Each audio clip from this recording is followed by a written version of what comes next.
नमस्कार, स्वागत आप सभी का आज के खास कार्यक्रम खास मुलाकात में है। आज हमारे साथ स्टूडियो में मौजूद हैं श्रीमान उपेंद्र शर्मा जी। आप वर्तमान में राजस्थान शिक्षक संघ में प्रदेश महामंत्री पद पर आसीन हैं। नमस्कार, स्वागत आपका हमारे स्टूडियो में। सर, हम आपके शुरुआती जीवन के बारे में जानना चाहेंगे।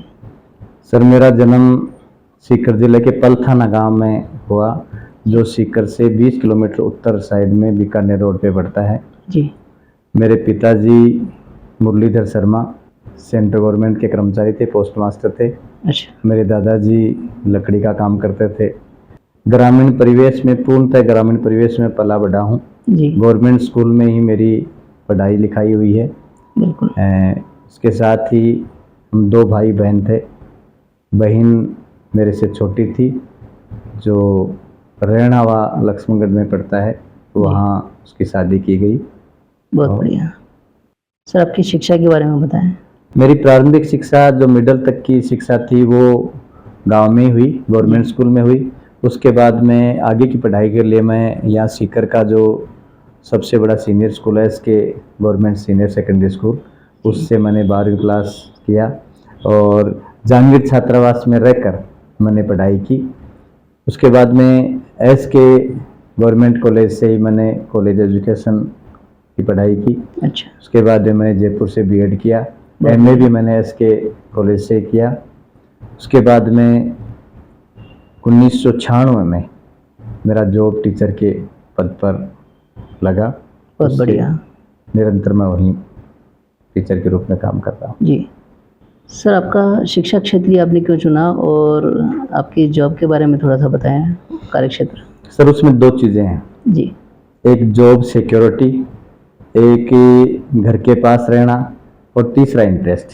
तो ये तीनों ही चीज़ मुझे इस पैसे की तरफ आकर्षित करने में सफल रहे। और जो ही मैंने 1996 में लोसल के पास में बोसाना गांव है, वहाँ पर मैंने 1996 में ज्वाइन किया। ज्वाइन करने के 20 दिन बाद में मैं दूसरी जगह पदस्थापित हुआ, मेरे गांव के नज़दीक JRT सुभाष नगर। अच्छा। वहाँ मैं 3.5 साल रहा। उसके बाद में मेरी सीकर शहर में पोस्टिंग हुई। 15-16 साल तक मैं सीकर शहर में रहा। जी। उसके बाद में मेरे मूल गांव पलथाना सीनियर सेकेंडरी स्कूल में जब मेरा प्रमोशन हुआ, तो मैंने ऑन चॉइस मैंने मेरा गांव चुना और वहाँ 2 साल रहा। उसके बाद में पिछले 5 साल से बालिका सीनियर सेकेंडरी स्कूल खूड़ी में पदस्थापित हूँ। जी। एक बड़े चैलेंज के रूप में मैंने इस शिक्षा के पेशे को लिया है। जी। और जहाँ समाज में काम धारणा है कि गवर्नमेंट टीचर काम नहीं करते और इसलिए बच्चे कम हो रहे हैं, नामांकन घट रहा है, शिक्षा की क्वालिटी घट रही है, मैं इस बात को कतई स्वीकार नहीं करता हूँ। जहाँ जहाँ मैं रहा हूँ, नए नए अचीवमेंट किए हैं और भामाशाहों से, ग्रामवासियों के सहयोग से, गवर्नमेंट की योजनाओं से उस स्कूल को पूरी तरह से संवारने में एक महत्वपूर्ण भूमिका अदा की है। जिस समय 1916 में मेरी पदोन्नति हुई, उस समय मेरे गांव का सीनियर सेकेंडरी स्कूल बंद होने के कगार पे आ गया था। कौन से साल में? 2016 में। 2016 से। हाँ। और उस समय मेरे ग्रामवासियों ने मेरे को कहा कि यार इस स्कूल में आप ज्वाइन करो, हम आपका सपोर्ट करेंगे, वरना ये स्कूल बंद होगी। सीनियर सेकेंडरी स्कूल थी और वो 2 अंकों में नामांकन में आ गई थी। 35 बच्चे उसमें बचे थे। ओहो। एक बड़ा चैलेंज था। जी। हमारे यहाँ पोस्टिंग के टाइम पर एक काउंसलिंग होती है और उसमें ऑन चॉइस जो रिक्त पद होते हैं, ऑन चॉइस लेने पड़ते हैं। जी।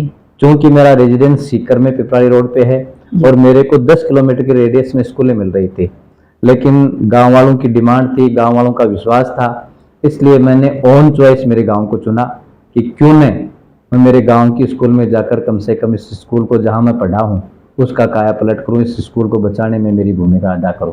2016 में मतलब 35 बच्चे वहाँ थे। हाँ। और आज क्या पोजीशन है? जो ही मैंने ज्वाइन किया, गांव वालों में एक उत्साह का संचार हुआ और 35 के नामांकन से हमने उस स्कूल को स्टार्ट किया। गांव वालों का सहयोग भरपूर मिला। जी। हमने नए नए नवाचार किए, हमने ड्रेस कोड चेंज किया, हमने स्कूल का कलर चेंज किया, हमने स्कूल में गाड़ियों की व्यवस्था की और यहाँ तक कि एक भामाशाह को प्रेरित करके हमने एक बस भी स्कूल के लिए ले ली और स्कूल बस और जितनी प्राइवेट स्कूल में जो फैसिलिटीज होती हैं वो तमाम फैसिलिटीज हमने करवाई। 83 लाख रुपए भामाशाहों से 2 साल में वहाँ लगाए। उसका रिजल्ट ये आया कि नामांकन 300 तक पहुंच गया और वो स्कूल बच गई। लेकिन हमारे यहाँ एजुकेशन डिपार्टमेंट में पॉलिटिक्स बहुत हाईवी होती है। राजनीति जहाँ काम करता है आदमी, उसको राजनीति का शिकार होना पड़ता है, क्योंकि एक यूनियन से जुड़ा हुआ था और कुछ जो विरोधी विचारधारा के लोग हैं वो उस बात को पचा नहीं पा रहे थे। गवर्नमेंट स्कूल में सक्सेस हो, ये भी एक बड़ी थीम यहाँ जो नेगेटिव एनर्जी वाले लोग हैं उनकी होती है। वहाँ से मेरा तबादला कर दिया गया। हालांकि उसमें मेरे को एक सुकून ये मिला कि पूरा गांव इकट्ठा होके गेट के लॉक लगा दिया और पूरे दिन स्कूल को बंद रखा। आखिर में तबादला तो मेरे से नहीं हुआ, लेकिन मेरा वापस डेपुटेशन उसी स्कूल में किया। और सबसे बड़ी सफलता मैं अपने आप को ये मानता हूँ कि जिस स्कूल में 4 किलोमीटर पे हमने संघर्ष के बल पर मेरे तबादले को चेंज करवाया, 4 किलोमीटर मैंने स्कूल ली जी। 14 महीने तक मैंने दोनों स्कूलों में आधे आधे दिन काम किया। बहुत बढ़िया। क्योंकि मेरी गांव की स्कूल को भी बचाना था और जिस स्कूल में मैं गया खूड़ी का बालिका स्कूल, जो इस सीकर जिले का सबसे गरीब विद्यालय था, जहां टॉयलेट बाथरूम नहीं थे, बैठने के लिए बच्चियों के लिए पर्याप्त कमरे नहीं थे, 5 क्लासें पेड़ों के नीचे बैठती थी। और वहां मैंने क्योंकि मेरे को वहां एक बड़ी सफलता मिल गई थी और उसका जो रिफ्लेक्शन है वो खूड़ी नजदीक का गांव था, इसलिए वहां आ गया था। वहां के लोगों को मोटिवेट किया। जिस गांव में स्कूल में कभी एक पैसा नहीं लगा, उससे गांव के लोगों को मोटिवेट किया और इतना मोटिवेट किया कि हम एक मिशन के रूप में चले।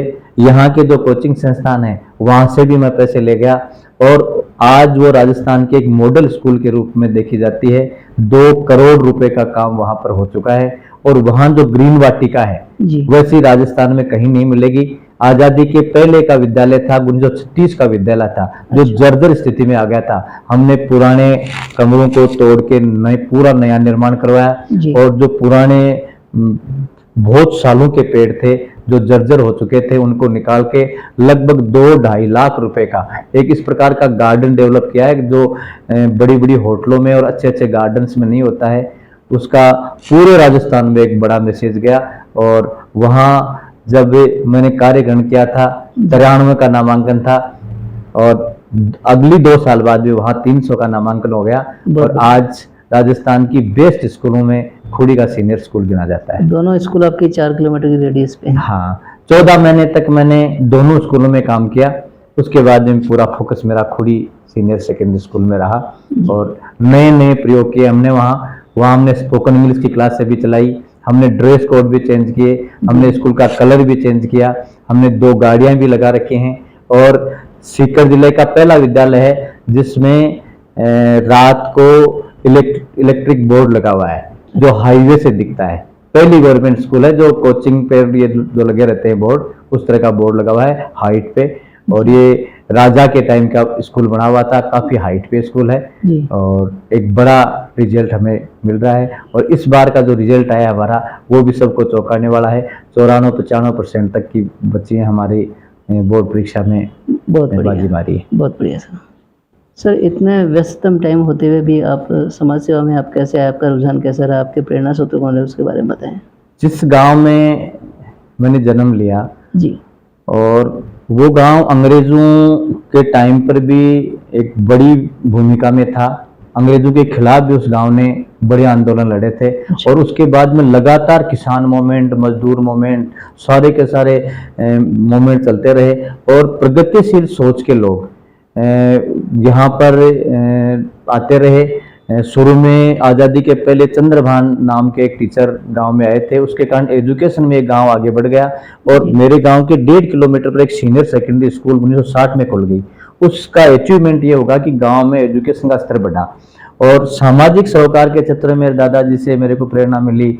मेरे गांव के बीच में घर हैं, इसलिए लोगों का आना जाना खूब पौड़ी थी उस समय, वहां बैठे रहते थे। उसी समय से एक थीम बन गई मेरी कि आदमी को व्यक्तिगत जीवन नहीं जीना चाहिए, सामाजिक सरोकार से जुड़कर जीवन जीना चाहिए। और यही नहीं, मैं स्कूल के मामले में नहीं, मेरा 75% टाइम है। हालांकि मेरे को कोई अफसोस तो नहीं है, लेकिन मैं मेरे परिवार को आज तक टाइम नहीं दे पाया, चाहे वो स्कूल के सवाल पे समय देने का सवाल हो, चाहे मेरी यूनियन के सवाल पे हो।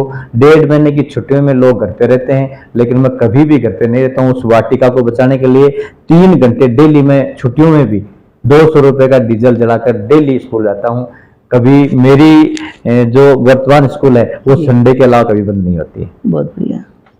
सर अभी बात आई 2 बार यूनियन की, तो उसके बारे में हम चर्चा करते हैं कि सामाजिक क्षेत्र में आप किन किन पदों पर रहे हैं और उसके कार्यकाल में क्या क्या आपकी उपलब्धियां रही, उसके बारे में बताएं। ये शुरू से जिस प्रकार से टीचर के पेशे के रूप में मैं आया हूँ, वैसे मेरा सामाजिक क्षेत्र में भी एक रुचि रही है जी। कि मैं सामाजिक क्षेत्र में भी मेरी जो एनर्जी है उसको समाज को भी फायदा मिले। बिल्कुल। इसलिए शुरू से ही मेरा इंटरेस्ट था। सर्विस के 1 साल बाद में ही, मात्र 1 साल की सर्विस पे मुझे यहाँ एक धोद ब्लॉक है, उस धोद ब्लॉक के मंत्री के पद पर राजस्थान शिक्षक संघ शेखावत में जिम्मेदारी दी गई। अच्छा। उस जिम्मेदारी को मैंने बखूबी निभाया और 3 साल बाद में मेरा प्रमोशन किया गया।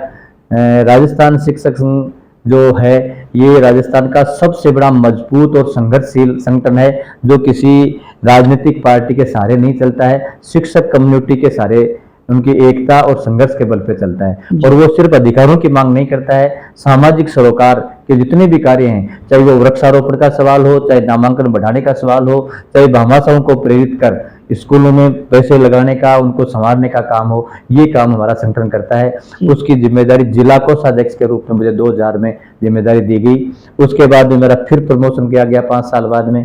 2006 में मुझे जिला मंत्री, जो राजस्थान का सबसे मजबूत जिला है सीकर, उसके जिला मंत्री की जिम्मेदारी दी गई। उसके बाद में 11 में मुझे शिक्षक संघ का जिलाध्यक्ष बनाया गया। 2017 तक मैं जिलाध्यक्ष सीकर रहा। उसके बाद में मुझे प्रदेश में एक बड़ी जिम्मेदारी मिली, प्रदेश मंत्री के रूप में 2 साल मैंने प्रदेश मंत्री की जिम्मेदारी निभाई। और अब संगठन का जो महत्वपूर्ण पद होता है जनरल सेक्रेटरी का, वो पिछले 6 साल से मैं जनरल सेक्रेटरी के पद पे वहाँ पर काम कर रहा हूँ। और राजस्थान की टीचिंग कम्युनिटी के लिए हर दिन, क्योंकि पूरे राजस्थान को डील करना पड़ता है, इसलिए ज़्यादातर समय है वो मेरा यूनियन के कार्यों में लगता है। और राजस्थान की पहली यूनियन है जो ऑल इंडिया की जो टीचर्स की यूनियन है उससे एफिलेटेड है, जहाँ 22 लाख शिक्षकों का समूह है, उसमें भी उसकी राष्ट्रीय कार्यकारिणी का मेंबर भी मुझे बनाया गया। ये जिम्मेदारी उस वक्त दी गई जब मेरे समाज की संख्या बहुत न्यून है और यहाँ पर जो मेजर जातियां हैं उस एरिया में मुझे ये जिम्मेदारी दी गई, तो इसके लिए मैं अपने आप को गौरवान्वित भी महसूस करता हूँ और मैंने इससे बहुत कुछ चीजें सीखी भी हैं। बहुत बढ़िया। सर अपने परिवार के बारे में भी कुछ बताएं। परिवार में वर्तमान में मेरी माताजी मौजूद हैं जी, और पत्नी के रूप में मुझे एक ऐसी महिला मिली जिसका हर समय मेरे को सहयोग मिला, क्योंकि आदमी जब बाहर रहता है तो सबसे ज़्यादा उसको परेशानी घर से मिलती है, लेकिन वहाँ से मेरे को सपोर्ट मिला। और मेरी इन सारे अचीवमेंट में मेरी पत्नी सीता, जो लक्ष्मणगढ़ तहसील के खेड़ियारान गांव की रहने वाली है, उनके पिताजी भी सरपंच थे, तो उनको इन सामाजिक सरोकार के कार्यों का ज्ञान भी है, आभास भी है और रुचि भी है, इसलिए उन्होंने मना नहीं किया। और यही मेरा राज रहा है कि उनका पूरा सपोर्ट मिला। 2 बच्चे हैं, एक बेटा है एक बेटी है। बेटा आर्किटेक्ट है जो बंगलोर में है, और उसने खुद का, पहले किसी कंपनी में जॉब करता था, आजकल खुद का उसने स्टार्ट कर दिया है व्यवसाय और वहाँ सेटल है। एक बेटी है जो मोदी इंग्लिश मीडियम यूनिवर्सिटी है, डिम्ड यूनिवर्सिटी, उससे पास आउट है, आरजेएस की तैयारी कर रही है, शादी कर दी गई है। और जो दामाद है वो सर्जन है, जयपुर में पदस्थापित है। बहुत बढ़िया। सर समाज बंधुओं के नाम और नवयुवक जो नई पीढ़ी अपनी है उसके बारे में आप क्या संदेश देना चाहेंगे? समाज बंधुओं के नाम मेरा संदेश तो क्या कहूँ, लेकिन मेरा निवेदन है कि जो मैं महसूस कर रहा हूँ जी, हमारे समाज में ईर्ष्या साथ साथ चल रही है और गुटबाजी हो रही है।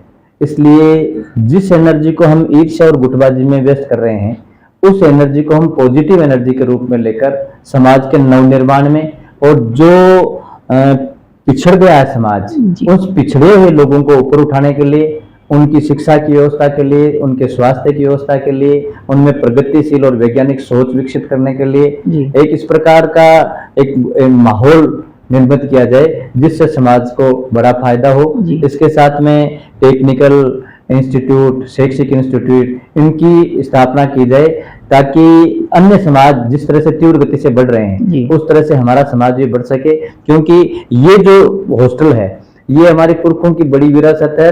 जयपुर का यादव हॉस्टल के बाद में राजस्थान में 2 नंबर का हॉस्टल सीकर के जहांगीर हॉस्टल के रूप में पहचान बनी है। उस तरह से हमारे समाज को आपस में मनमुटाव को दरकिनार करते हुए एक इस प्रकार का मिशन लेके सबको साथ में लेकर, क्योंकि दुनिया बहुत बड़ी है, हम आपस में यहाँ उलझ के रह जाएंगे तो एक बड़ी एनर्जी वेस्ट हो रही है और ये एक पीड़ादायक स्थिति है। इसलिए एक जागम पर बैठकर एक ब्लड रिलेशन वाले लोग हैं उनको साथ में बैठकर एक विजन के साथ में काम करना चाहिए। बहुत बढ़िया। साथ ही युवाओं के नाम एक संदेश। युवाओं के नाम मेरा तमाम लोगों से, हमारी यूथ से निवेदन होगा कि किसी भी काम की सफलता इच्छा शक्ति और दृढ़ निश्चय के आधार पर तय होती है जी। और बिना किसी विचार के कोई सफलता नहीं मिलती। इसलिए ज्यादा से ज्यादा अच्छी बुक्स को पढ़ें, उससे एक विचार पैदा होगा और विचार है वो सफलता की तरफ आपको ले जाएगा। बिना विचार के सफलता नहीं मिलेगी, क्योंकि यदि हमारा खुद का विचार नहीं होगा तो हम पे दूसरे विचार लोग थोपेंगे और खुद का विचार नहीं होगा तो हम मानसिक रूप से कमजोर होंगे, हमारा आत्मबल काम नहीं करेगा। इसलिए हम जिस भी फील्ड को चुनेंगे वहां सफल नहीं हो सकेंगे। इसलिए ज्यादा से ज्यादा पढ़ें और विचार पैदा करें, विचार को साथ में लेकर लक्ष्य बनाइए। बिल्कुल सही, बहुत बढ़िया। बंधुओं, आज हमने समाज हित में काफी अहम बातें जानी, जिनके लिए आपका बहुत बहुत धन्यवाद। Thank you sir. मिलते हैं अगले सप्ताह किसी नई हस्ती के साथ। तब तक आप देखते रहें विश्वकर्मा टुडे न्यूज़।